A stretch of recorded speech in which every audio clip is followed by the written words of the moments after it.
نبی علیہ السلام فرمائی وَأَنَا أَوَّلُ مَنْ يَقْرَعُ بَابَ الْجَنَّةِ د جنت دروازه به د ټولو نه اول زه ټکوم. د جنت دروازه به نبی علیہ السلام ټکی اول وی چې زه دروازه وټکوم ما ته به دندې نه خازن وی من انتا څوکې زه به جواب ورکم چې زه خو محمد یم. ټول وایي صلی الله. د جنت خازن به وی ماتم دا ویلې شوي و چې د جنت دروازه به د ټولو نه ړومبې د تکولا وایي د ټولو نه ړومبې به جنت ته امام الانبیا ځي.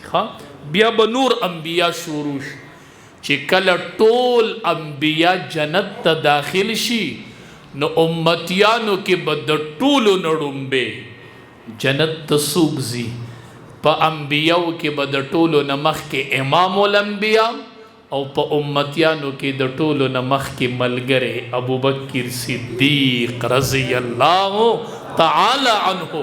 انبیاو کې به امام الانبیا ورشي او ملګرو کې به ابوبکر صدیق رضی الله تعالی عنه. هغه به د ټول مخلوق کې اولنې جنت ته ځي. دومره لوی مقام رب العالمین ملګري له ورکړی دی چې څوک ورسره ګرځېدلی دی څوک د ژوند ملګری و.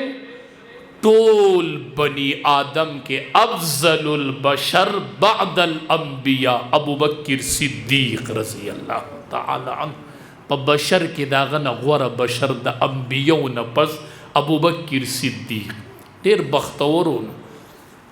نبی علیہ السلام نه تپوس شو وی نارینهو کې د ټولو نه څوک خوښ دی زنانو کې د ټولو نه زیاته څوک خوښه ده. وی بی بی عائشہ. وی په نارینهو کې وی پلار د عائشې زنانو کې مې د ټولو نه زیاته بی بی عائشہ خوښه ده او نارینهو کې مې ولا پلار د ټولو نه خوښ دی. ډېر بختور بی بی عائشہ رضی الله تعالی عنها فرمایي زه ډېره بختوره یم. الله زما لاړه د امام الانبیا د لاړې سره شریکه کړله. وایي چې د دنیا نه مې رخصتو مسجد کې نو امام الانبیا چې رخصتېدو نو بین سحری و نحری دا نحر دی او دا سحر دی په دې ځای سر پروت وي زما د زنې د لاندې سر پروت وي زما زنه و د امام الانبیا سر و ما د خپلې غېږ نه امام الانبیا رخصت کړی دی.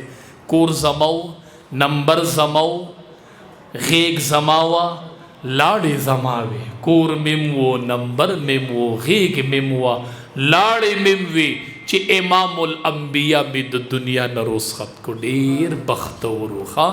د نبی کریم صلی الله علیه وسلم د سفر ملګری د حضر ملګری نن د مدفن ملګری دی سبا به د محشر ملګری بیا به د حوض کوثر ملګری او بیا به د جنت ملګری ابوبکر صدیق.